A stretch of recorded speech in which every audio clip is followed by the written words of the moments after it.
it's Mena. Welcome back to my channel, or if this is the very first video you're seeing me, then welcome to my channel. Please do hit the subscribe button down below if you haven't already. I post Monday through Saturday.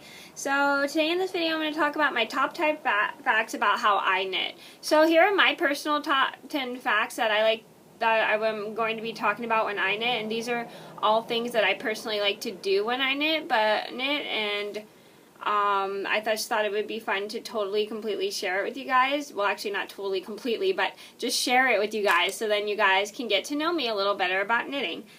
Some of you guys may already know this stuff about me. Some of you guys don't already know this stuff about me. And if you guys do any of this stuff too, let me know which ones you do. And if you guys don't do any of this stuff, then that's totally fine. We're all different. So here are some things that I like to do when I knit. So I'm going to get started. So number one on my list would have to be I only knit continental unless I'm stranding colors. So when I knit, I like to hold the yarn in, sorry, I have a mole on the left side of my head, so that's why I touch my head, because then I can tell what my left side is. I know that's kind of weird, but that's just a habit I have. Anyway, I usually hold the yarn in my left hand because that's what I first used to do when I started crocheting, was I would hold the yarn in my left hand as opposed to the yarn in my right hand. And like a lot of people here on YouTube knit. The only time I hold the yarn in my right hand is if I'm stranding colors, like I just said, because I find my tensions a little looser if I hold the yarn in my right hand, but I find it's more comfortable to hold the yarn in my left hand when I'm knitting. I don't know if that made any sense, so let me know if it did down in the comments below. Even though I like knitting with my left hand, but if I'm stranding colors, it's easier for me to do it with my right hand because I find my tensions a little bit more looser. My tension's loose with my right hand. It's just my my tension's loose with my right hand. It's just I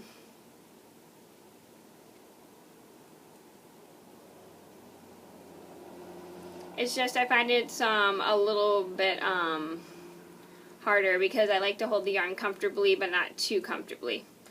Because it's just like I'll just pull it a little bit tight and stuff like that. So then my work bunches up, which I don't want. Number two on my list would have to be I sometimes have to write down which rows I'm on when I'm repeating a pattern. So I don't have a photographic memory like a lot of people. I don't have a photographic memory like a lot of people. So if I'm knitting something and I have to repeat so many rows like a certain amount of times, I have to write down which rows I'm repeating so then I remember which row that I've repeated, and then I don't have to go back and do it and get confused, because if I have to do so many rows, like repeat this certain amount of rows so many times, like I have to like write down which ones I've repeated and how many times I repeated it, because it just makes it much easier on me. And then I also do write down rows when I get to 100s. Okay, well, that's my next one, sorry. Number three on my list had to be I write down rows for when I get up to 100, like I just said just now. So this makes it easy because I have a row counter. My row counter, which I'll get right here for you guys.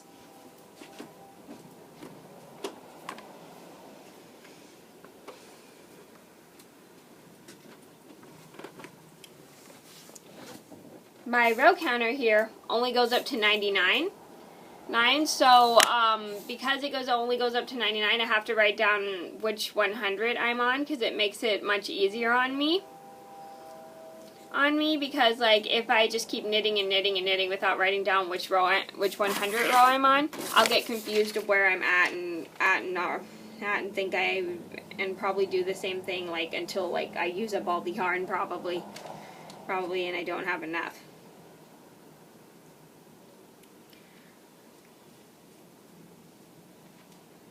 So that's basically what I do. And that is a good tip. If you guys never remember which rows you're on, if you go to 100, write down 100 and then just like use your row counter to keep track of the 100 rows you're on.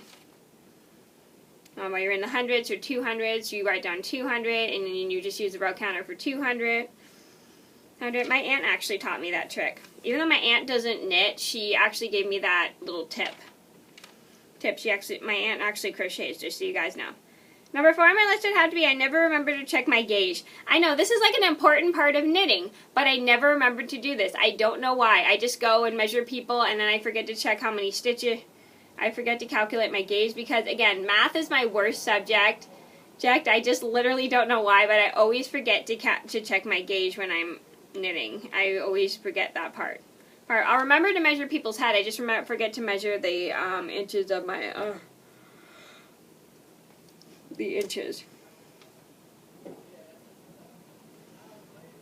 inches of the gauge when I knit a swatch. Number 5 on my list has to be I only weave in my ends with a crochet hook. So this makes it much easier for me because I don't cut my...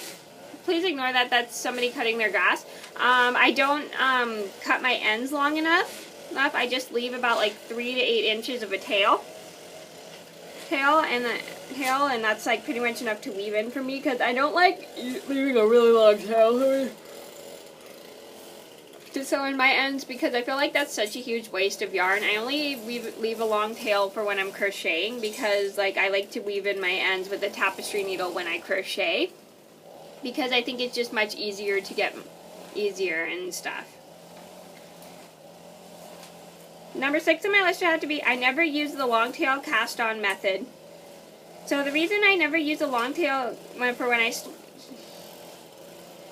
the reason I never use the long tail cast on method was because it's a fun method to do, don't get me wrong. I just don't like to use it because it confuses me because the tail is in front of the yarn and it makes me think I've already knitted a row. So that's why I get really confused. I just use the thumb cast on because I find that's much easier for me. And I know everybody loves the long tail cast on. I think it's fun to do, but I personally never use it when I knit.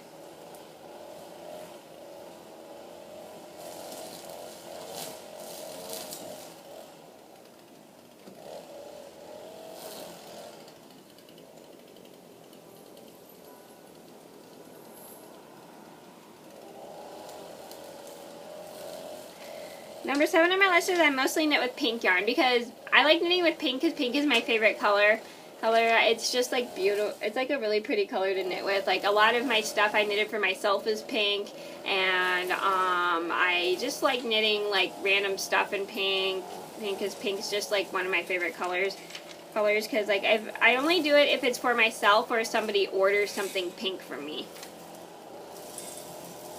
So for me, just so you guys know, because I'm pretty much, I feel like sometimes the only person who likes pink. Well, I'm not the only person who likes pink, but some people just don't want pink, and I just knit myself a bunch of stuff in pink because pink's my favorite color. Number 8 on my list would have to be I used to use a crochet hook when I first started to bind off when I first started knitting. So this is before I learned how to actually bind off. I didn't know how to bind off at the time because like I got confused because I thought you were supposed to just pull the loop over the needle. It didn't, because I didn't see anything about knitting. And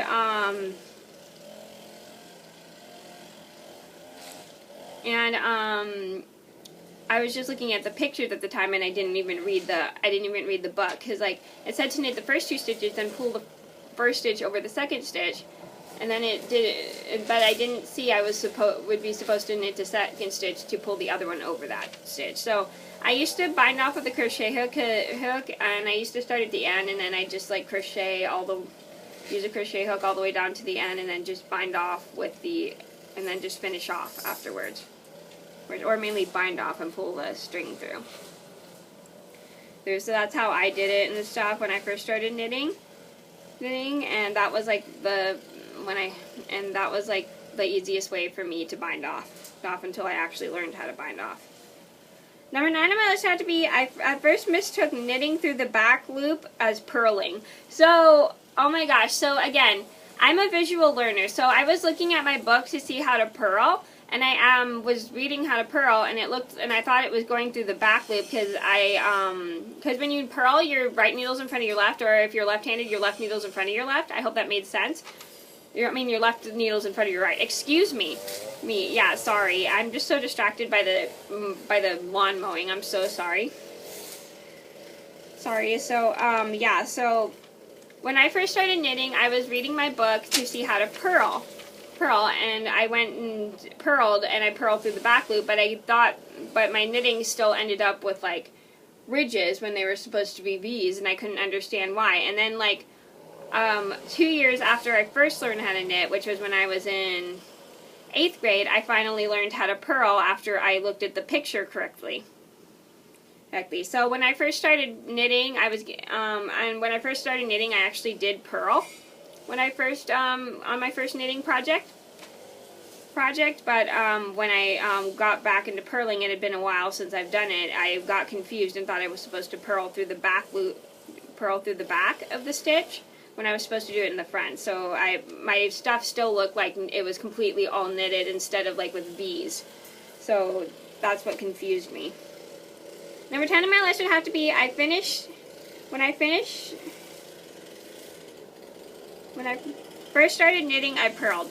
So my first knitting project was a scarf for a teddy bear. And I did just mention this just a little bit ago, is that I first purled when I learned how to knit. Usually when you knit all,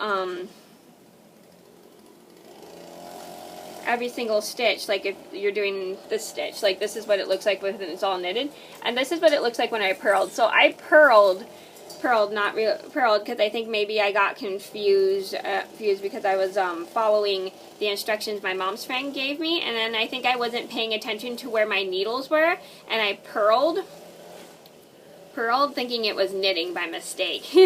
But still, my scarf ended up really, really nice, and I didn't even know that was purling at the time, and I thought that was pretty cool. So yeah, when I first started knitting, I did do a purl because I was still learning at the time, and I think maybe when I purled, I accidentally got confused and I wasn't paying attention to which stitches I was doing. But it still ended up really good.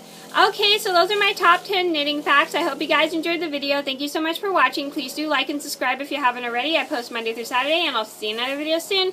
Bye!